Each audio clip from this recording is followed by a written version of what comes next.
سبيل الدموع سبيل مريح. نحمده ونصلي على رسوله الكريم، أما بعد، فأعوذ بالله من الشيطان الرجيم. بسم الله الرحمن الرحيم. رب اشرح لي صدري ويسر لي أمري واحلل عقدة من لساني يفقهوا قولي. حدیث نمبر 68 عن أبي هريرة قال قال رسول الله صلى الله عليه وسلم من عرض عليه ريحان فلا يرده فإنه خفيف المحمل طيب الريح. رواہ مسلم. کتاب الالفاظ من الادب. عن ابی ہریرہ قال قال رسول اللہ صلی اللہ علیہ وسلم من عرض علیہ ریحان فلا يرده فإنه خفیف المحمل طیب الریح. سیدنا ابو ہریرہ رضی اللہ عنہ سے روایت ہے، رسول اللہ صلی اللہ علیہ وسلم نے فرمایا، جس کو خوشبودار پھول دیا جائے تو وہ اس کو نہ لوٹائے، اس لیے کہ اس کا کوئی بوجھ نہیں اور اس کی خوشبو عمدہ ہے.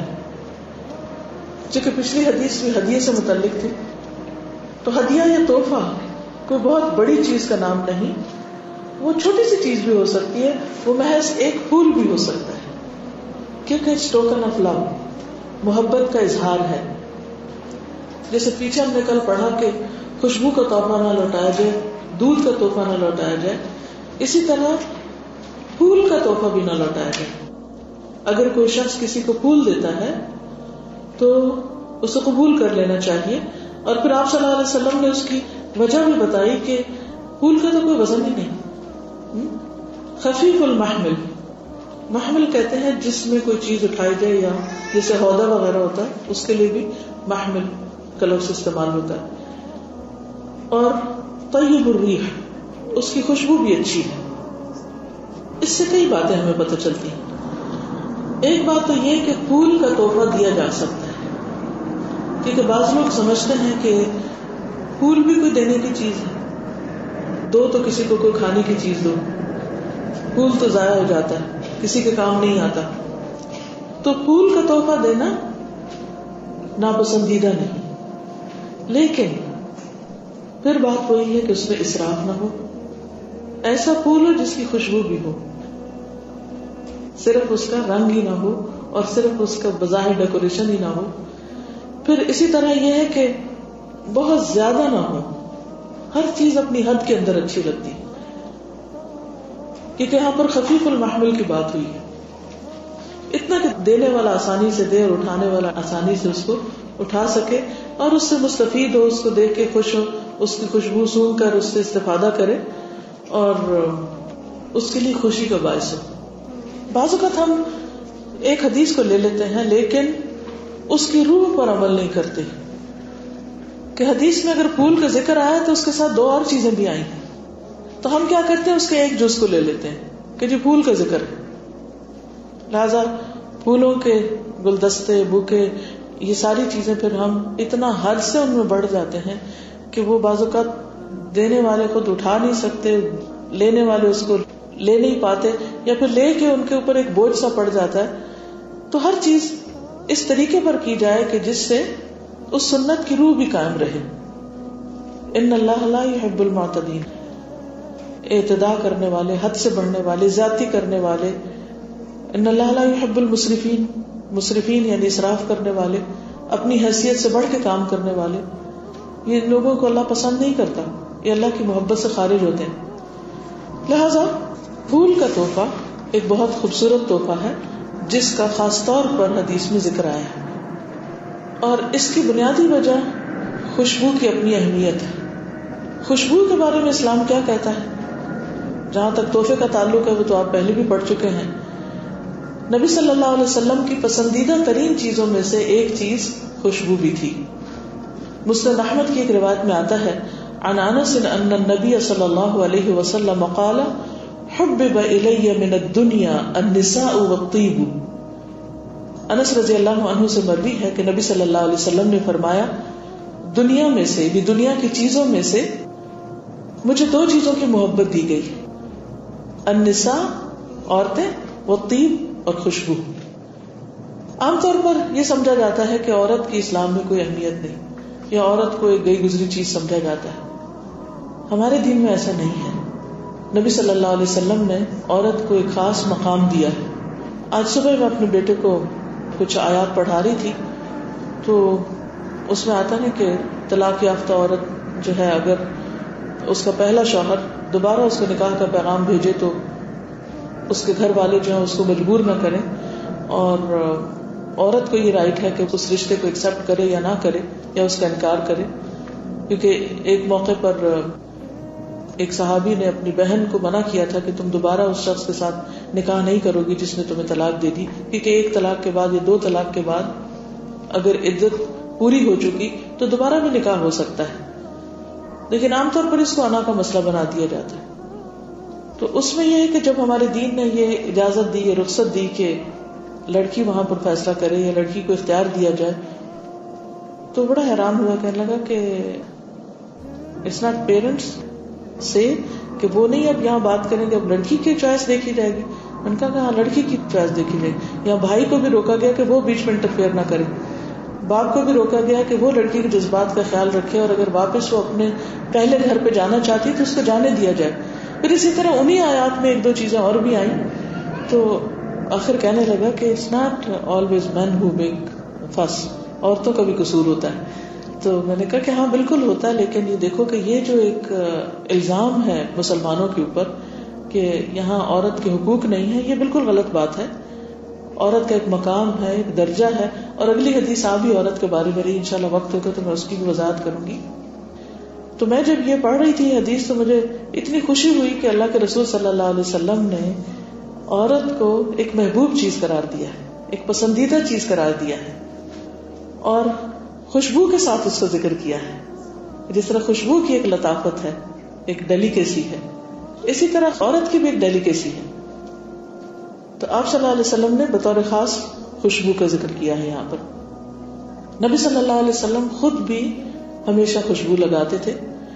ابراہیم بیان کرتے ہیں کہ جب رسول اللہ صلی اللہ علیہ وسلم تشریف لا رہے ہوتے تھے تو عمدہ خوشبو سے پتہ چل جاتا تھا کہ آپ تشریف لا رہے ہیں، یعنی آپ کے آمد پر خوشبو کا احساس ہوتا تھا. اسی طرح ایک اور بات میں آتا ہے کہ رسول اللہ صلی اللہ علیہ وسلم کو خوشبو کی وجہ سے رات کے وقت بھی پہچان لیا جاتا تھا. ہمارے یہاں تو لائٹس ہوتی ہیں نا تو شکل سے پہچانے جاتے ہیں، لیکن آپ صلی اللہ علیہ وسلم اندھیرے میں بھی اگر گزرتے تھے تو خوشبو کی وجہ سے پہچان لیا جاتا تھا کہ آپ گزرے، کیونکہ طہارت اور صفائی ستھرائی یہ ایمان کا حصہ ہے. اور پھر اوپر مزید خوشبو لگانا یہ اور زیادہ بہترین چیز ہے. پھر اسی طرح حضرت عائشہ رضی اللہ تعالی عنہا سے مروی ہے کہ حجۃ الوداع کے موقع پر احرام باندھنے سے پہلے اور احرام کھولنے کے بعد انہوں نے خود اپنے ہاتھوں سے حضور صلی اللہ علیہ وسلم کو غریرہ کی خوشبو لگائی تھی. یعنی صرف ایک لمیٹڈ پیریڈ آف ٹائم ہے جس میں خوشبو لگانا منع ہے، تو اس میں آپ نے خوشبو نہیں لگائی، لیکن احرام پہننے سے پہلے جیسے نہا دھو کے تیاری کر رہے ہوتے ہیں تو اس سے پہلے آپ نے جسم کو خوشبودار کیا، پھر احرام پہن لیا. احرام باندھ کر نہیں لگانی چاہیے، لیکن احرام ڈالنے سے پہلے خوشبو لگائی جا سکتی. تو آپ صلی اللہ علیہ وسلم کو حضرت عائشہ نے لگائی. پھر جب آپ نے جو ہی احرام کھولا اور آپ حلال ہوئے تو سب سے پہلی چیز جو تھی پھر خوشبو لگائی گئی تھی. تو اس سے بھی اندازہ لگائیے کہ خوشبو لگانے کی کتنی اہمیت ہے، اور نبی صلی اللہ علیہ وسلم کی ایک کتنی خوبصورت سنت ہے جس کو اگر ہم ثواب سمجھ کر کریں اور سنت کی پیروی سمجھ کر کریں تو اس پر اجر بھی ہے. آپ صلی اللہ علیہ وسلم نے کستوری کی خوشبو کو پسندیدہ خوشبو قرار دیا. حدیث میں آتا ہے کہ ایک مرتبہ آپ کے سامنے کستوری کا ذکر ہوا تو آپ نے فرمایا وہ سب سے عمدہ خوشبو ہے. آپ کو معلوم ہے نا کہ کستوری کہاں سے آتی؟ نہیں معلوم؟ کیا کہیں اگتی؟ بولی ہرن کی ناف سے. ہر ہرن میں نہیں ہوتی لیکن اس کا سورس تو بہرحال وہی. باقی خوشبوؤں کا سورس جو ہے وہ یا تو نباتاتی ہیں یا پھر یہ کہ وہ کوئی اور ہے. تو اس میں یہ ہے کہ نبی صلی اللہ علیہ وسلم نے جو اینیمل اوریجن خوشبو ہے یعنی کستوری اس کو پسند کیا ہے، یعنی بہترین خوشبو قرار دیا اس کو. پھر اسی طرح آپ صلی اللہ علیہ وسلم کے پاس ایک سکہ تھا، یعنی ایک کنٹینر تھا جو بہت سی عمدہ خوشبوؤں کا مجموعہ تھا، یعنی مکس بھی کی ہوئی تھی، اس سے آپ خوشبو لگایا کرتے تھے. پھر خوشبو میں یعنی آپ اپنے جسم پر لگانے کے علاوہ گھر میں بھی بخور جلاتے تھے، جسے دھونی لگانا کہتے ہیں، اور عربی میں بخور کہتے ہیں اس کو، بخارات سے ایک طرح سے. نافع رضی اللہ عنہ کہتے ہیں کہ ابن عمر رضی اللہ عنہ جب بخور یعنی دھونی لیتے تو دوسری خوشبوئیں ملائے بغیر نام کی بخور لیتے تھے، اگربتی نہیں جس کو ہم کہتے ہیں. کبھی کافور بھی ملا لیا کرتے تھے، یعنی مکس کر لیا کرتے کافور اور اگر. پھر فرماتے کہ نبی صلی اللہ علیہ وسلم بھی اسی طرح بخور لیتے تھے، یعنی آپ کا بخور بھی ایسا ہی ہوتا تھا، یعنی خود کو خوشبو لگانے کے علاوہ گھر کو بھی معطر کیا جا سکتا. ہم نے اس کی ریپلیسمنٹ کس سے کی ہوئی ہے؟ ایئر فریشنر سے. اور اس میں کیا ہوتا ہے؟ کیمیکلز. وہ جو ہمارے لنگز میں جاتے ہیں تو وہ بھی ہمارے لیے نقصان دہ، اگر ہمارے جسم پہ لگتے ہیں تو بھی نقصان دہ.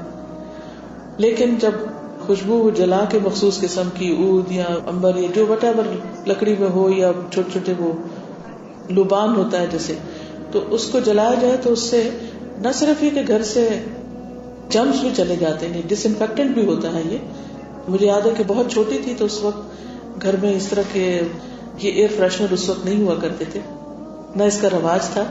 تو یا تو اگربتی لگا کرتی تھی یا پھر اسی قسم کی چیزیں لبان وغیرہ جلا کے تو پورے گھر کے اندر اس کو ڈس انفیکٹ، جیسے کسی کو بخار ہو گیا ہے یا کوئی وبا پھیلی ہوئی ہے تو ایک طرح سے بطور علاج بھی اس کو استعمال کیا جاتا تھا. پھر یہ بھی کہا جاتا ہے کہ شیاطین اور جو برے اثرات ہوتے ہیں ان کا بھی علاج ہے اس میں، کیونکہ خوشبو نیک روحوں کی پسند ہے اور بدبو جو ہے اور گندگی جو ہے وہ شیاطین کو پسند ہے. اسی لیے شیاطین اپنا ٹھکانہ کہاں بناتے ہیں؟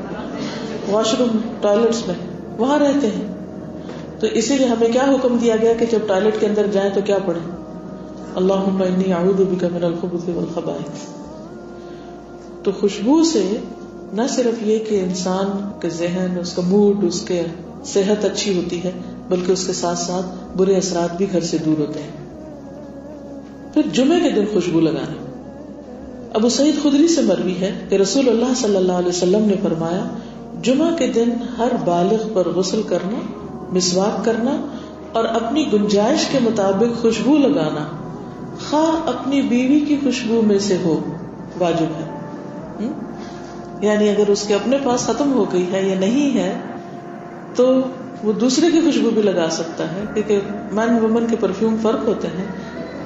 تو اگر اس کا اپنا نہیں ہے تو بھی جمعے کے دن لگانے کے لیے اگر کچھ اور بھی لگا تو ہے تو خوشبو ہی، تو کوئی حرج نہیں. پھر گندگی کو خوشبو سے دور کرنا چاہیے. انس رضی اللہ تعالی عنہ سے روایت ہے کہ رسول اللہ صلی اللہ علیہ وسلم نے مسجد میں قبلے کی طرف رینٹ دیکھا، یعنی کہ ناک کا بلغم جو ہے، تو آپ صلی اللہ علیہ وسلم اس سے ناراض ہو گئے کہ مسجد میں یہ گندگی، یہاں تک کہ آپ کا چہرہ سرخ ہو گیا، یعنی آپ کو گندگی سے اتنی نفرت تھی. تو ایک انصاری خاتون کھڑی ہوئی، انہوں نے اس کو رگڑا اور اس کے اوپر خوشبو لگائی، یعنی کہ جگہ صاف کر دیا، پانی نہیں ہوگا تو انہوں نے اپنی خوشبو نکالی. تو آپ صلی اللہ علیہ وسلم نے اس کو دیکھ کر فرمایا کہ یہ کیا عمدہ کام ہے، یعنی ما احسن ھذا. یہ سنن النسائی کی روایت ہے. تو اب بھی آپ دیکھیں کہ مسجدوں میں خاص طور پر خوشبو لگانے کا اہتمام کیا جاتا ہے، چاہے دیوار ہو یا کارپیٹس ہو یا کسی بھی طرح، کیونکہ وہاں پر فرشتے حاضر ہوتے ہیں اور عبادت کے لیے انسان جمع ہوتا ہے. تو جہاں بھی انسان چاہے اپنے گھر میں بھی عبادت کرتا ہے تو اپنی جانماز پر خوشبو لگا لیں، نماز کے جو دوپٹہ ہے، چادر ہے، اس پر خوشبو لگا لیں، تو آپ دیکھیں گے کہ ایک دم آپ کی یکسوئی زیادہ ہو جائے گی، کنسنٹریشن اچھی ہوگی. اور اس میں آپ دیکھیے کہ خوشبو مہنگی چیز ہے، اور اگر ہم روز جانماز پہ لگا رہے ہیں، گھر میں لگا رہے ہیں بخور، تو ہو سکتا ہے ہم کہ ہمارا بجٹ اجازت نہیں دیتا. پھر بھی میں یہ کہوں گی کہ کسی اور چیز سے کٹ کر کے کپڑے کم بنا لیں، فرنیچر بہت بھاری نہیں رکھیں، لیکن وہ بجٹ خوشبو اور بخور اور ان چیزوں پر استعمال کریں تاکہ ایک سنت پوری ہو. جب ہمارا ایٹماسفیئر اچھا ہوگا تو گھر میں جو لوگ رہ رہے ہیں ان کا مزاج بھی اچھا ہوگا اور انشاءاللہ لڑائی جھگڑے کم ہوں گے، کیونکہ جو ماحول ہوتا ہے وہ انسان کی شخصیت پر اثر انداز ہوتا ہے. اور پھر عبادات اچھی ہوں گی، نماز اچھی ہوگی، کوئی بھی آپ کام کریں گے تو اس میں بھی خوبصورتی آئے گی. کیا نبی صلی اللہ علیہ وسلم بہت زیادہ مالدار تھے، بہت پیسہ اپنے پاس رکھتے تھے تو تب وہ خوشبو لگاتے تھے؟ نہیں، ان کی کچھ پرائرٹیز تھی. کبھی آپ سیرت کا مطالعہ کریں تو آپ دیکھیں کہ آپ کے پاس کیا کیا تھا. آپ یاد ہوگا کہ ایک اسرائیلی خاتون وزیر اعظم تھی، تو ان کے بارے میں نے پڑھا تھا کہ انہوں نے باقاعدہ اس چیز پر اسٹڈی کیا کہ حضور صلی اللہ علیہ وسلم جب فوت ہوئے تو ان کے گھر میں کیا تھا. ان کے گھر میں کھانے کے لیے پورا ذخیرہ نہیں تھا. اس وقت انہوں نے ایک یہودی سے رہن پر کچھ جو وغیرہ لیے ہوئے تھے گھر والوں کے لیے، لیکن آپ کے کمرے میں تلواریں لٹکی ہوئی تھی، اسلحہ موجود تھا، لیکن کھانے کے لیے نہیں تھا. تو کہتی کہ اس سے ہم نے یہ سیکھا کہ پیٹ کاٹ کر اپنے دفاع کے لیے، ظاہر ہے کہ اسرائیل کو اپنے دفاع کے لیے گھر میں کھانے کی نہیں کسی اور چیز کی ضرورت ہے، تو وہ بھی ہمارے رسول صلی اللہ علیہ وسلم کی سنت سے یہ چیز اخذ کی گئی. کیونکہ مدینہ میں جب آپ تھے تو آپ کو معلوم ہے خاص طور پر شروع میں جب آپ تشریف لے گئے تو ہر وقت ایک خوف کی کیفیت ہوتی تھی اور ہر وقت کوئی نہ کوئی افواہ اٹھ رہی ہوتی تھی کہ دشمن حملہ آور ہونے والا ہے. تو اس اعتبار سے بھی اور ابھی تک بھی یعنی آپ صلی اللہ علیہ وسلم کی وفات تک اگرچہ دین قائم ہو چکا تھا، لیکن آپ کو معلوم ہے کہ حضرت ابوبکر کے آتے ہی کس طرح لوگ پھر مرتد ہو گئے اور کس طرح ہلچل ہو گئی اور کچھ لوگوں نے زکوٰۃ دینے سے انکار کر دیا. تو وہ اس وقت کی ضرورت تھی اپنا دفاع. اسی طرح آپ کے پاس کو بہت زیادہ وارڈروبز بھری ہوئی نہیں تھی کپڑوں کی، لیکن کیا تھا؟ خوشبو تھی، خوشبو کا برتن تھا اور خوشبو لگاتے تھے، یعنی کہ آپ کے بالوں پر مسلسل خوشبو کا اثر رہتا تھا اور جہاں آپ جاتے آپ ایک طرح سے مہک رہے ہوتے تھے. اس کے برعکس ہماری پرائرٹیز کیا ہوگی؟ ہمارے مال کا زیادہ حصہ کس پر لگتا ہے؟ ظاہریت پر، ظاہری چیزوں پر. ہم مقصد کے لیے بھی کم خرچ کرتے ہیں اور جو چیز ہماری عبادت میں، ہمارے دین میں، ہمارے اخلاق میں ہمیں مدد دیتی ہے ان چیزوں پر بھی ہماری توجہ نہیں. صاف ستھرا رہنے کے لیے یعنی کپڑے بہت سارے پہن لیں گے، لیکن بعض اوقات دیکھا یہ گیا کہ لوگ اتنے قیمتی کپڑے پہنے ہوتے ہیں لیکن اگر آپ ان کے قریب جائیں تو اتنی بری اسمیل آ رہی ہوتی ہے کیونکہ وہ بار بار اتار کے وہی پہنے، وہی نہ ان کو ڈرائی کلین کرایا نہ دھویا، کیونکہ وہ اتنے بھاری کپڑے ہیں تو دھوئے کون؟ اور دھو کے تو ستیہ ناش ہو جائیں گے اور پھر روز ڈرائی کلین بھی نہیں ہو سکتے. تو وہی جسم کی بسان جو ہے وہ بار بار ان کے اندر جمع ہو کے دور سے دیکھنے میں بہت خوبصورت نظر آئیں گے، لیکن قریب جانے پر فرشتے بھی شاید دور ہو جائیں. تو یہ چیز جو ہے یہ ناپسندیدہ ہے اور اس سے بچنے کی ضرورت ہے. پھر مہندی جو ہے، مہندی کی خوشبو وہ بھی پسندیدہ ہے اور یہ سلسلۃ الاحادیث صحیحہ میں ہے. عبداللہ بن عمر سے روایت ہے کہ رسول اللہ صلی اللہ علیہ وسلم نے فرمایا اہل جنت کے خوشبودار پودوں کی سردار مہندی ہے. obviously یہاں کی مہندی اور وہاں کی مہندی میں فرق ہوگا، لیکن یہ ہے کہ مہندی کی خوشبو بھی اچھی خوشبو میں شمار ہوتی. پھر جنت میں خوشبو کا بازار ہوگا. صحیح مسلم اور مسند احمد کی روایت ہے اور الفاظ جو ہیں یہ مسند احمد کے ہیں. حضرت انس رضی اللہ عنہ سے روایت ہے کہ رسول اللہ صلی اللہ علیہ وسلم نے فرمایا اہل جنت کے لیے ایک بازار لگایا جائے گا جہاں وہ ہر جمعہ کو آئیں گے. فرائیڈے سوق، جمعہ بازار. اس میں مشک کے ٹیلے ہوں گے، مشک یعنی مسک جو اس کے ٹیلے ہوں گے، ماؤنٹینز. جب وہ اس بازار کی طرف نکلیں گے تو ہوا چلے گی جس سے ان کے چہروں، کپڑوں اور گھروں میں مشک بھر جائے گی، یعنی پوری طرح وہ ان کے جسم کو لگ جائے گی اور اس سے ان کا حسن و جمال مزید بڑھ جائے گا. جب وہ اپنے اہل خانہ کے پاس واپس آئیں گے تو وہ کہیں گے کہ یہاں سے جانے کے بعد تو تمہارے حسن و جمال میں مزید اضافہ ہو گیا. یعنی جب وہ بازار سے ہو کر آئیں گے تو کہیں گے تم تو پہلے سے بھی زیادہ خوبصورت ہو گئے، پہلے سے بھی اچھے ہو گئے. اور ہم لوگ جب بازار سے ہو کر آتے ہیں تو سگریٹ کی بو اور پسینے کی بو اور پتہ نہیں کیا کچھ ساتھ چپک جاتا ہے اور آپ کو دل چاہتا ہے کہ کپڑے اتار کے سیدھے لانڈری میں ڈال دیں. لیکن جنت کے بازار سے جب لوگ واپس آئیں گے تو خوشبو میں مہک رہے ہوں گے اور ان کا حسن بھی زیادہ ہو چکا ہوگا. وہ لوگ اپنے اہل خانہ سے کہیں گے کہ ہمارے پیچھے تو تمہارا حسن و جمال بھی خوب بڑھ گیا ہے. اہل جہنم کے عذاب میں مسلسل اضافہ کیا جائے گا. قرآن مجید میں آتا نا فَذُوقُوا فَلَن نَّزِيدَكُمْ إِلَّا عَذَابًا, چکھو ہم نہ زیادہ کریں گے تم کو مگر عذاب میں, یعنی عذاب ہی بڑھتا چلا جائے گا, بڑھتا چلا جائے گا. اسی طرح اہل جنت کا حسن اور جمال اور ان کی خوبصورتی مسلسل بڑھتی چلی جائے گی. تو دونوں اپنے اپنے انجام میں مزید اضافے کی طرف جا رہے ہوں گے. پھر اسی طرح یہ کہ خوشبو کا تحفہ لوٹایا نہ جائے. عذرا بن ثابت کہتے ہیں کہ میں ثمامہ بن عبداللہ کی خدمت میں حاضر ہوا تو انہوں نے مجھے خوشبو دی اور بیان کیا کہ انس رضی اللہ عنہ خوشبو کو واپس نہیں کرتے تھے. ثمامہ نے کہا کہ انس کہتے تھے کہ نبی صلی اللہ علیہ وسلم خوشبو کے تحفے کو واپس نہیں کرتے تھے, یعنی خوشبو کو لوٹاتے نہیں تھے. کان لا يرد الطیبہ, صحیح بخاری کی روایت ہے. پھر ابو ہریرہ رضی اللہ تعالیٰ عنہ سے مروی ہے کہ رسول اللہ صلی اللہ علیہ وسلم نے فرمایا جس شخص کے سامنے خوشبو پیش کی جائے اسے وہ رد نہیں کرنی چاہیے کیونکہ اس کا بوجھ ہلکا اور مہک عمدہ ہوتی ہے. ایک روایت میں ریحان کا لفظ ہے اور دوسری روایت میں طیب کا لفظ ہے کہ طیب بھی یعنی خوشبو کبھی بوجھ نہیں ہوتا. یعنی مثال کے طور پر آپ دیکھیں کہ بڑے سے بڑے خوشبو کے کنٹینر کتنے ہیوی ہوں گے بنسبت کسی اور چیز کے.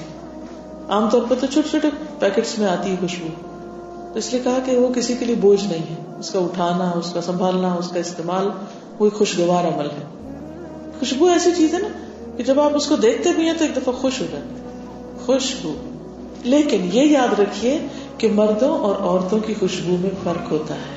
صرف وہ نہیں جو مین ویمن کے پرفیومز مختلف ہیں, اس کے علاوہ بھی. اور وہ فرق دینی اعتبار سے کیا ہے؟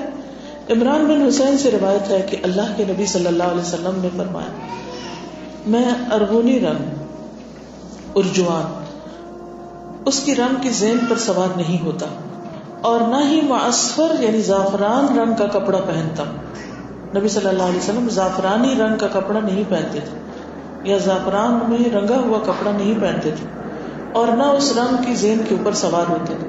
یعنی آپ یوں سمجھے کہ جیسے کشن یا چادر یا, اور نہ ہی میں وہ قمیص پہنتا ہوں جس میں ریشم لگا ہو, یعنی مکس ریشم کے کپڑے. حسن نے جو راوی ہیں اپنی قمیص کے گریبان کی طرف اشارہ کیا اور فرمایا کہ خبردار, مردوں کی خوشبو وہ ہے جس میں مہک ہو رنگ نہ ہو, یعنی مرد وہ خوشبو استعمال کر رہے ہیں, اور عورتوں کی خوشبو وہ ہے جس میں رنگ ہو مگر مہک نہ ہو. یعنی عورتوں کی خوشبو جیسے میک اپ ہے یا کلر ہے کسی بھی چیز کا تو اس سے منع نہیں کیا گیا, لیکن اس کی خوشبو پھیلے نہیں جو خاص طور پر گھر سے باہر لگائی جائے. گھر کے اندر مہکنے والی لگا سکتے ہیں لیکن گھر سے نکلتے وقت ایسی خوشبو نہ لگائی جائے جو مردوں تک پہنچے یا پورے بازار میں مہک رہی ہو, اس سے منع کیا گیا.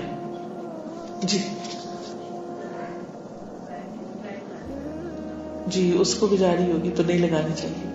جی ایسی صورت میں ہلکی پھلکی اگر انڈر آرم لگا رہے ہیں جو صرف آپ تک ہے اور آپ کے ساتھ والے تک نہیں جا رہی, یا یہ کہ وہ صرف اس بو کو کاٹ رہی ہے جو آپ کے جسم سے نکل رہی ہے, تو اس حد تک تو ٹھیک ہے. لیکن اگر وہ مہک ڈرائیور تک بھی جا رہی ہے تو ٹھیک نہیں. جی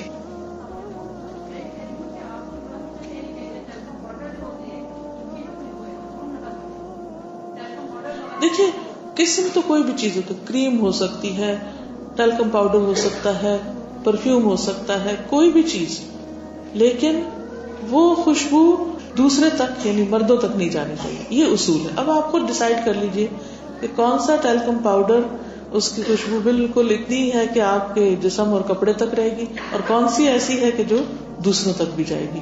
یہ ہر شخص خود پھر سینس کر سکتا ہے. ٹھیک ہے, لیکن ٹیلکم پاؤڈر یعنی رنگ کے اعتبار سے کہ وہ رنگ ہے مگر مہک کم ہے تو اس میں آ سکتا ہے.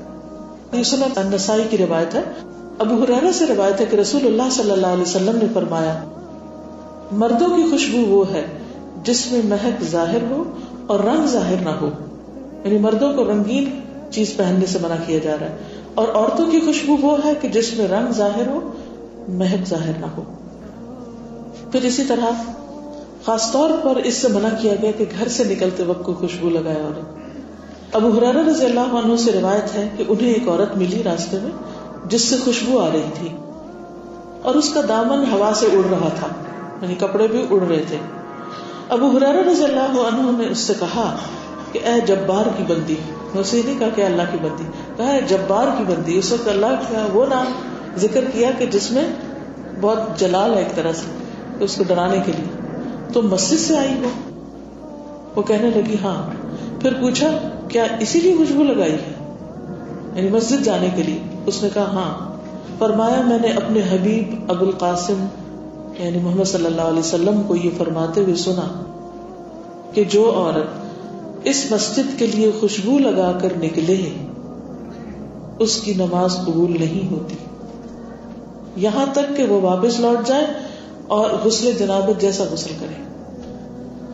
اتنا سخت حکم ہے کہ اگر مسجد میں ایسی خوشبو لگا کر گئی ہے کہ جو مردوں کو جا رہی ہے اور مرد نماز میں متوجہ ہونے کی بجائے پیچھے ان کا دھیان عورتوں ہی کی طرف جا رہا ہے، تو یہ چیز عورت کے لیے بھی اور مردوں کے لیے بھی نقصان دہ ہے، کیونکہ خوشبو کے اپنے اثرات ہوتے ہیں.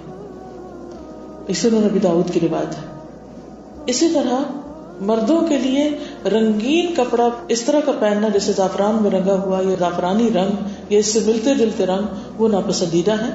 عمار بن یاسر فرماتے ہیں کہ ایک رات میں اپنے گھر والوں کے پاس آیا، میرے دونوں ہاتھ پھٹ چکے تھے، تو گھر والوں نے زعفران کا یعنی خلوق مجھے لگا دیا. زعفران تو کسی چیز میں ملا کر وہ کریم سی جیسے بن جاتی، تو انہوں نے کیا کیا کہ وہ پھٹے ہوئے ہاتھوں جس بازو کا ہم ویزلین لگا لیتے ہیں یا کوئی کریم لگا لیتے ہیں تو وہ رنگین تھی تو انہوں نے وہ لگا دی. صبح کو میں رسول اللہ صلی اللہ علیہ وسلم کے پاس حاضر ہوا، میں نے آپ کو سلام کیا تو آپ نے جواب نہیں دیا اور نہ ہی مجھے مرحبا کہا، اور فرمایا کہ جاؤ اور اس خوشبو کو دھو کر اپنے سے دور کرو. پس میں گیا اور میں نے اسے دھویا، پھر واپس آیا اس حال میں کہ اس کا ایک دھبا مجھ پہ باقی رہ گیا، یعنی ابھی بھی کچھ حصہ تھا. میں نے سلام کیا تو آپ نے جواب نہیں دیا، نہ ہی مرحبا کہا. فرمایا جاؤ اور اسے بھی دھو ڈالو. میں گیا اور اسے دھو دیا، پھر واپس آیا اور سلام کیا تو آپ نے جواب دیا اور فرمایا کہ فرشتے کافر کے جنازے پر خیر اور بھلائی لے کر نہیں آتے، یعنی جیسے مومن کے جنازے کے ساتھ ہوتے ہیں. آپ کو معلوم ہے نا کہ سعد بن معاذ جب فوت ہوئے تھے 70,000 فرشتے ان کے جنازے میں اترے تھے. تو مومن کے جنازے پر تو وہ یعنی مومن کے لیے تو دعائیں کرتے ہیں، لیکن کافر کے جنازے پر خیر و بھلائی لے کے نہیں آتے. اور نہ ہی زعفران میں لتھڑے ہوئے شخص کے پاس کوئی خیر و بھلائی لاتے ہیں، اور نہ ہی جنبی شخص کے پاس خیر لے کر آتے ہیں. البتہ جنبی کے لیے رخصت دی ہے کہ جب وہ سونا یا کھانا پینا چاہے تو وضو کر لے. جنبی ہوتا ہے جنابت میں، یعنی جو سیکشل امپیورٹی اس کی طرف اشارہ ہے. تو اب آپ دیکھیے کہ 3 لوگوں کو یہاں پر ذکر کیا گیا، اور اس میں سے ایک وہ شخص کہ جو عورتوں والی خوشبو لگا کر یا عورتوں جیسا رنگ لگا کر خوشبو والا کپڑا پہن کر یا اپنے جسم پہ مل کے نکلے، کیونکہ مردوں کو اس سے منع کیا گیا کہ وہ عورت کی مشابہت کرے اور عورتوں کو منع کیا گیا کہ وہ مردوں کی مشابہت کرے. اور بعض اوقات ہمارے یہاں شادیوں میں مردوں کے اوپر ایسے رنگ پھینک دیتے ہیں، اور اگر ان میں خوشبو ہے اور وہ رنگ پھینک رہے ہیں تو ویسے ہی ناپسندیدہ ہے. آپ نے دیکھا ہوگا کہ مہندی کا جو فنکشن ہوتا ہے بعض اوقات اس میں پیلے رنگ کے پہنے ہوتے ہیں کپڑے. عورتوں کے لیے تو ٹھیک ہے کوئی بھی رنگ پہن سکتی ہیں، لیکن مردوں کے لیے اس قسم کا رنگ پہننا درست نہیں، کیونکہ زعفرانی رنگ جو ہے وہ بھی اس سے ملتا جلتا ہوتا ہے. کوئی بتا سکے گا کہ ایگزیکٹلی زعفرانی رنگ کون سا ہوتا ہے تاکہ مثال سے سب کو سمجھ آ جائے؟ جی یلوش اورنج شیڈ ہوتا ہے، ٹھیک ہے نا. رسٹ کرو. گیندے کے پھول کا رنگ، یس گیندے کے پھول نہیں ہے آج کل آپ دیکھیں کتنے لگے ہوئے ہیں، ٹھیک ہے نا. تو 2 کلر ہے نا، تو یہ رنگ مردوں کو نہیں پہننے چاہیے، اور کوشش کریں کہ بچپن سے ہی نہ پہنا ہے. اور اگر شادی وادی کے موقع پر جیسے ہمارے ہاں اس قسم کی ہندوانہ رسمیں ہوتی ہیں تو ان موقعوں پر بعض اوقات آپ خود نہیں کرتے لیکن بچوں کے دوست ان کو بلا لیتے ہیں اور ان کو باقاعدہ کہتے ہیں کہ یہ کپڑے اس رنگ کے پہن کر آؤ. تو اس سے اجتناب کرنا چاہیے. جی بالکل. لیکن بعض اوقات وہ مخصوص رنگ کے لیے کہتے ہیں نا، تو وہ اس تکلف کی ضرورت بھی نہیں ہے. یعنی مہندی لگانا تو منع نہیں ہے، لیکن ایسے رنگ پہننا اور ایک ایسے مخصوص طریقے اختیار کرنا وہ ناپسندیدہ ہے. خوشبو جو ہے وہ انسان کی صحت کی حفاظت کا ذریعہ بھی ہے. ابن القیم الجوزیہ انہوں نے اپنی کتاب طب نبوی میں لکھا ہے کہ عمدہ خوشبو روح کی غذا ہے، یعنی اس سے آپ کی روح کو ایک اطمینان نصیب ہوگا. اور روح قوائے انسانی کے لیے سواری ہے، یعنی ہمارے جسم کے جو اعضاء ہیں یہ ہماری روح پہ سوار ہیں ایک طرح سے.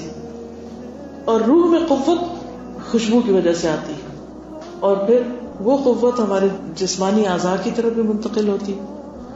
اور قوا میں خوشبو سے بالیدگی آتی ہے، یعنی ہمارے جو اعضاء وغیرہ ہیں، دل، دماغ اور تمام باطنی اعضاء کو نفع پہنچتا ہے.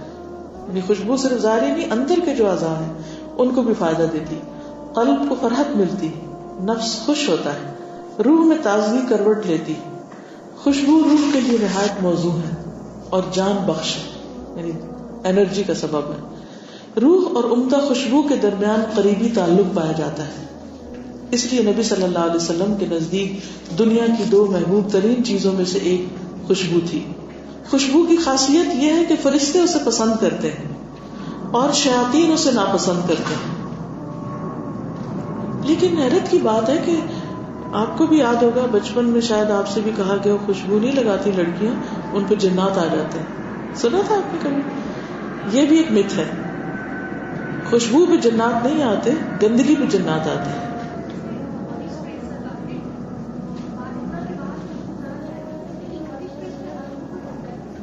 وہ بھی درست نہیں ہے، ویسے بھی نقصان دہ ہے جسم کے لیے. شیاطین کو سب سے زیادہ محبوب ناپسندیدہ بو ہے، یعنی شیطان اس پہ خوش ہوتے ہیں، اسی لیے ٹوائلٹس میں رہتے ہیں. اور پاکیزہ روحیں عمدہ خوشبو کو پسند کرتی ہیں، اور ناپاک اور خبیث روحوں کو گندگی اور بدبو سے آسودگی ہوتی، یعنی ان کو گندا رہنے سے دلچسپی ہوتی. اور ہر روح اپنے ذوق کے مطابق اپنی پسندیدہ چیز کی طرف مائل ہوتی، یعنی جو خود جیسا ہوتا ہے ویسا ہی رنگ پسند کرتا ہے، ویسی ہی خوشبو پسند کرتا ہے، ویسا ہی ماحول پسند کرتا ہے. چنانچہ الخبیثات للخبیثین والخبیثون للخبیثات والطیبات للطیبین والطیبون للطیبات.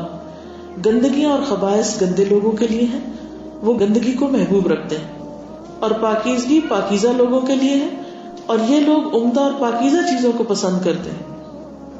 ابن القیم کہتے ہیں اگرچہ آیت کا کانٹیکسٹ عورتوں اور مردوں کے سلسلے میں ہے، مگر تمام اعمال اور اقوال میں یہ بات پائی جاتی ہے. ایز اے جنرل رول بھی آپ اس کو لے سکتے ہیں. کھانے اور پینے کی چیزوں اور خوشبودار اور بدبودار چیزوں میں بھی یہی قانون ہے کہ جو طیب مزاج کے لوگ ہوتے ہیں وہ طیب چیز کھانا پسند کرتے ہیں، کھانے کی خوشبو میں سے بھی اچھی خوشبو پسند کرتے ہیں، اور اگر کھانے سے کوئی بدبو آ رہی ہو تو وہ کھانا نہیں کھاتے، کیونکہ ہمیں حکم دیا گیا نا کہ یا ایھا الذین آمنوا کلوا من طیبات ما رزقناکم، کہ پاکیزہ چیزوں میں سے کھاؤ جو ہم نے تم کو رزق دی ہے. تو کہتے ہیں کہ اس آیت کے لفظ میں عموم ہے یا معنی میں عموم ہے، یعنی کانٹیکسٹ تو خواتین و حضرات کا ہے، لیکن اس کا اصول جو ہے وہ عام ہے. ہر چیز کے اندر خبیث لوگ خبیث چیزیں پسند کریں گے، اور نیک لوگ یا طیب لوگ پاکیزہ لوگ پاکیزہ چیزیں پسند کریں گے. ایک عام قاعدہ ہے. اب آپ کچھ کہنا چاہتے کیسے؟ جی آپ فرمائیں. وعلیکم السلام.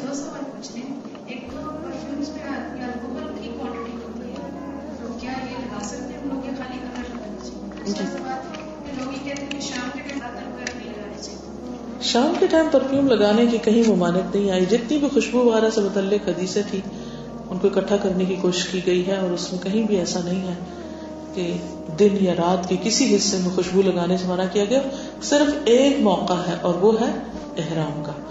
حالت احرام میں خوشبو سے منع کیا گیا ہے. اور جہاں تک آپ کے پہلے سوال کا تعلق ہے کہ پرفیوم کے اندر جو الکوہل ہوتا ہے، دیکھیے کہ کچھ چیزیں ہوتی ہیں نجس ہوتی ہیں، جیسے مثال کے طور پہ پیشاب، لیکن الکوہل جو ہے وہ بعینی ہی نجس نہیں ہوتی. یعنی اگر کسی کا ہاتھ الکوہل میں لگ گیا تو وہ بنی ہوئی کس سے ہے؟ کس سے بنتی ہے؟ یا انگور سے بنتی ہے یا اور اسی طرح کی چیز ہے. تو جو چیز منع ہے اس کی انٹاکسیکیشن ہے کہ اس سے نشہ ہوتا ہے، اس لیے کھانا پینا اس کا منع ہے. لیکن اگر وہ باہر کسی چیز میں لگائی جا رہی ہے یا اس کے اندر کوئی رنگ گھولا جا رہا ہے یا کسی اور چیز کی صفائی اس کے ساتھ کی جا رہی ہے تو اس حد تک رخصت ہے.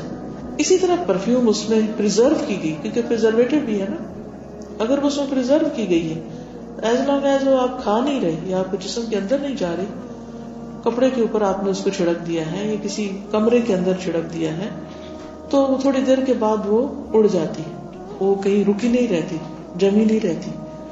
تو اس حد تک اس کی گنجائش ملتی ہے. لیکن احتیاط کا تقاضا یہ ہے کہ ایسی چیز اگر گیلی گیلی لے کے آپ نماز پڑھنا شروع کر دیں گے تو اس کے اندر ایک مہک بھی ہوتی ہے عجیب طرح سے. تو ایسی چیزوں میں سے نہیں جسے پسندیدہ آپ کہہ سکتے ہیں. لیکن اگر اس میں خوشبو غالب ہے، اور الکوہل کے اثرات اس میں کچھ خوشبو ایسی ہوتی ہیں، الکوہل کی مہک زیادہ ہوتی ہے اور خوشبو بہت کم ہوتی ہے، اور کچھ ایسی ہوتی ہے جس میں خوشبو غالب ہوتی ہے اور الکوہل اسے محسوس نہیں ہوتا. اگر وہ اسپرے آپ نے لگایا بھی ہے تو باقی چیزیں اڑ جائیں گی، تو وہ اس طرح بذات ہی حرام نہیں ہوگی. جی آپ فرمائیے. وعلیکم السلام. جی پوچھنا تھا کہ آج کل آدمیوں کا تو آپ نے جیسے کہا کہ خوشبو لگا سکتے ہیں، لیکن جو ٹرینڈ ہو گیا ہے، جب فار ایگزامپل ہم بھی جب کہیں جاتے ہیں تو وہ وقت جنہوں نے خوشبو لگائی ہوتی ہے ہماری توجہ ان کے اوپر ذرا چلی جاتی ہے، اور کئی ینگ لڑکیوں کو بھی اس طرح یا لیڈیز کو بھی کہتے سنے کہ مینس ویٹنگ ہو. تو آج کل کے جو حالات جا رہے ہیں، آپ کو لگتا ہے کہ آدمی کو تھوڑا احتیاط اس معاملے میں کر لینی چاہیے کہ کوئی ایک فتنے کا جو اندیشہ ہے کہ جب وہ اچھی خوشبو لگا کے نکلیں گے تو عورتیں افیکٹ ہوں گی سارے. آپ کا کیا مطلب جن کے ینگ بچے ہیں ان کو کیا کہنا چاہیے کہ آپ بہتر ہے گاڑی لگا کے رکھتے خوشبو؟ ٹھیک ہے کہ پہلی بات یہ یاد رکھیے کہ جو چیز نبی صلی اللہ علیہ وسلم نے کی ہے، جس میں پسندیدگی کا اظہار کیا ہے، ہمیں اس کو روکنا نہیں چاہیے. ہمیں یہ دیکھنا چاہیے کہ ہماری لڑکیاں ایسے لڑکوں یا مردوں کے پاس جائیں کیوں، کیا کام ہے ان کا وہاں. روکنے کی چیز تو یہ ہے کہ فتنے کے راستے سے روکنا چاہیے، نہ کہ مردوں کو خوشبو لگانے سے روک دیا جائے، ان کو آکورڈ ہو جائے گا. اسی طرح یہ ہے کہ جیسے ینگ بچے ہیں آپ کے لڑکے اور آپ کو پتا ہے کہ یہ مکس اسکول میں پڑھنے کے لیے جا رہے ہیں یا کسی مکس گیدرنگ میں جا رہے ہیں، تو اس وقت ان کو روکیے کہ آپ ایسی جگہ پر جا رہے ہیں تو وہاں پر آپ ان چیزوں سے پرہیز کریں. لیکن اس ایز اے جنرل رول آپ اس کو روک نہیں سکتے. ٹھیک جی.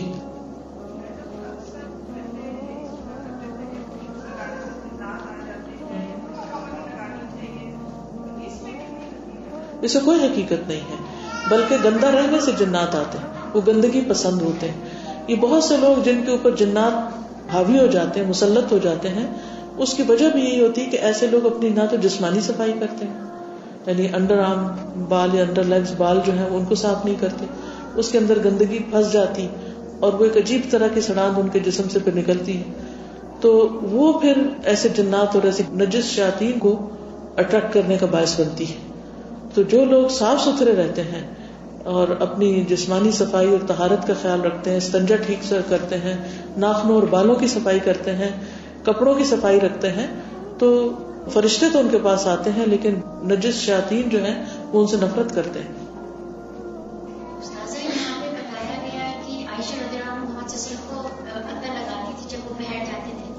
تو یہ ہمارے لیے ایز اے بیوی بھی ایک بہت اچھی ٹپ ہے کہ جب وہ جمعے کے خطبے کے لیے جب جا رہے ہوتے ہیں تو ہم بھی اہتمام کر کے شوہر کو بھی اور بچوں کو بھی لگا سکتے ہیں. بالکل. اس میں آپ دیکھیے کہ ہسبینڈ وائف کی ایک ریلیشن شپ اور ایک تعلق کا پتہ دیتا ہے نا. اب کیا حضور صلی اللہ علیہ وسلم خود خوشبو نہیں لگا سکتے تھے؟ لگا سکتے تھے، لیکن حضرت عائشہ ان کو اگر لگا رہی ہیں تو اس سے پتہ چلتا ہے کہ وہ اپنی محبت کا اظہار کر رہے ہیں. اسی طرح اگر آپ بچوں کو لگا رہے ہیں یا کسی کو بھی، تو یہ ایک محبت کا اظہار ہے. اگر آپ اس ٹپ پر بھی عمل کریں تو آپ دیکھیں گے کہ بہت سے آپ کے جو ہسبینڈ وائف کے بیچ میں شکوے شکایات ہوتے ہیں نا، وہ ایک ان سیڈ قسم کی شکایتیں ہوتی ہیں. وہ کیا ہوتی ہیں؟ اصل میں وہ توجہ چاہ رہے ہوتے ہیں اور کچھ بھی نہیں ہوتا. تو جب توجہ میں کمی ہوتی ہے تو تعلقات خراب ہوتے ہیں. اب توجہ کیسے دیں؟ بار بار یہ تھوڑی پوچھتے رہے اچھا چائے پینی ہے، پانی پینا ہے، یہ اور وہ بھی بس جلدی سے. یہ توجہ نہیں، یہ تو روٹین کا ایک کام بن جاتا ہے. کوئی بھی ایسی چیز کہ جس سے دوسرے کا دل خوش ہو، اس کے کرنے سے گھر کے ماحول میں لازماً فرق پڑے گا.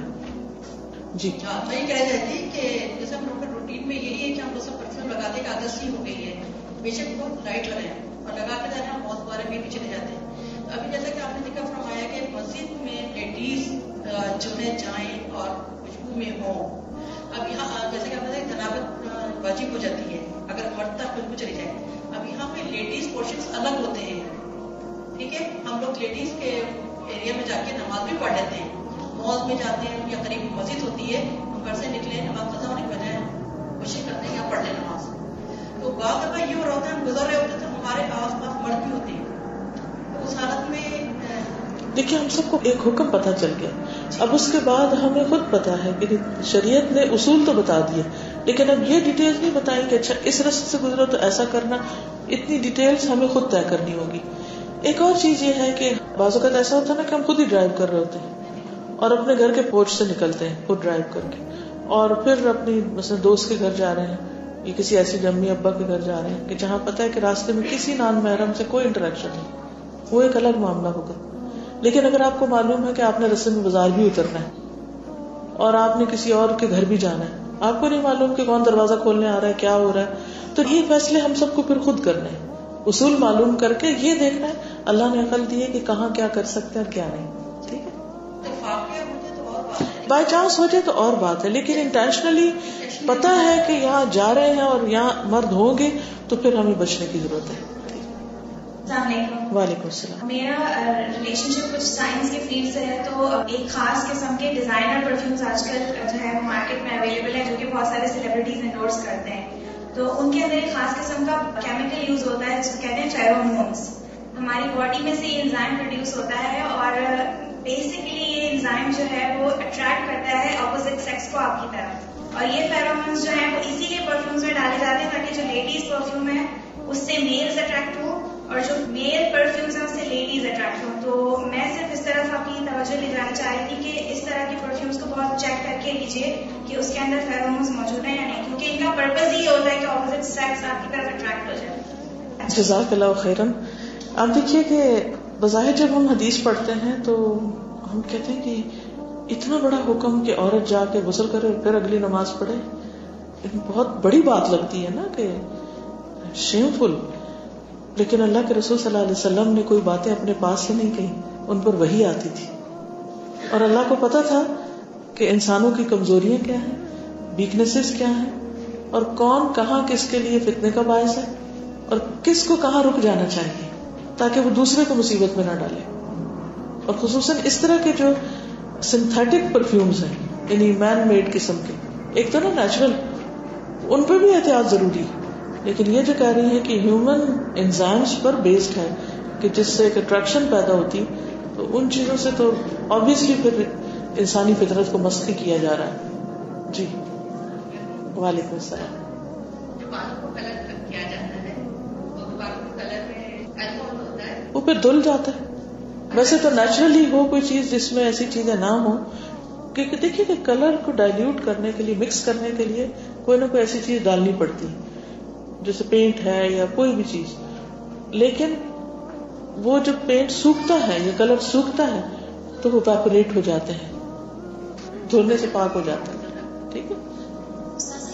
فریش لگی ہوئی مہندی جو ہوتی ہے اس کی مہک بہت تیز ہوتی ہے, وہ اگر لگائی اور اسی سے جو ریلیٹڈ ہمیشہ سردی سے لگی ہوئی مہندی جب لگاتے ہیں وہ اوپر اسمیک سے یہ بھی ایک اٹریکشن ہوتی ہے. اگر جب مہندی جو مکس ہوتا ہے ان دونوں چیزوں میں لیکن ناخن کی مہندی سے خوشبو تھوڑی آتی اور اس حد تک یعنی ما ظہر منہا میں آ جاتی ہے. وعلیکم السلام.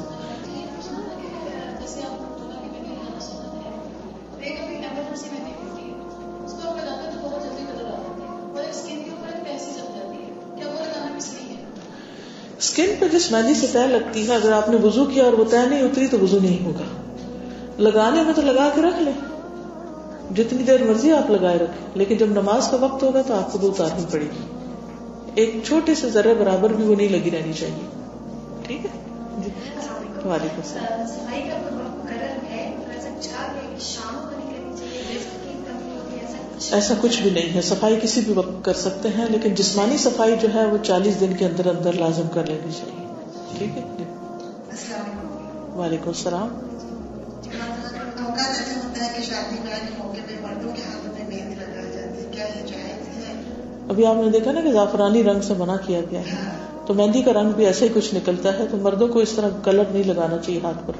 اچھا, اور ایک آپ سے بات مطلب شیئر کر رہی تھی کہ آج کل آپ نے خوشبو کیس ہے کہ آج کل ایروما تھراپی نکلی ہوئی ہے, جس سے جو لوگوں کا ذہنی تعصب جو ہو جاتے ہیں ان کا علاج ہو رہا ہے. ایروما تھراپی, یس, جزاک اللہ خیرا. آپ نے اچھی بات یاد کرائی کہ ایروما تھراپی سے بہت سے ذہنی امراض کا علاج کیا جاتا ہے. تو خوشبو کی جو ابھی ابن القیم نے بھی کئی سو سال پہلے بھی گزرے ہیں, لیکن اللہ نے لوگوں کو بھی اتنی حکمتیں دی, اور جو طب نبوی کے حوالے سے انہوں نے باتیں کی ہیں, اور پھر خوشبو علاج بھی ہے ایک طرح سے. تو دس از رائٹ. جی, اسی سے بات کرنا چاہتی ہوں کہ جیسے مریض ہوتے ہیں یا محتاج بہت بوڑھے لوگ ہاں, وہ نہیں نہا سکتے, ان کو صرف یہ خوشبو, اللہ تعالیٰ کی ہر چیز میں کوئی بہتری ہے. جب آپ ان کو دیتے, میں خود اپنی ایسے میری سانس نہیں کرتا, نہیں باتھ روم جا سکتے یا سردی کی وجہ سے نہیں نہا سکتے, تو تھوڑا سے جیسے قطرے ڈال کے اس میں پانی میں گرم کر کے تو ایک دم اس طرح سے فریش ہوتی ہے. ہر چیز کا اللہ تعالیٰ نے ایک جوڑ نکالا. بالکل.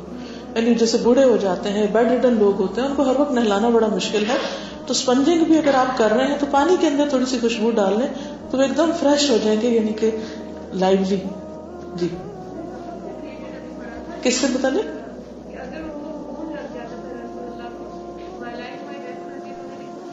جی جی, دیکھیے وونڈ میں وہ کلر نہیں ہوتا ہے, لیکن جب دیکھیے مہندی 2-3 طرح ہوتی ہے. ایک اگر جیسے پتے وغیرہ توڑ کے آپ نے ان کو سوکھی مہندی کو اگر زخم کے اوپر بھرنے کے لیے یا اس طور پہ لگایا تو زخم کی جگہ پر اس طرح رنگ نہیں چڑھے گا, لیکن ایک ڈیکوریشن کے لیے مہندی لگائی ہے تو ایک فرق چیز ہے.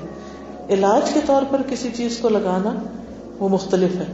اب جو زعفران کا انہوں نے لگایا تھا, جس چیز سے منع کیا گیا تھا, وہ ایک لیپ تھا.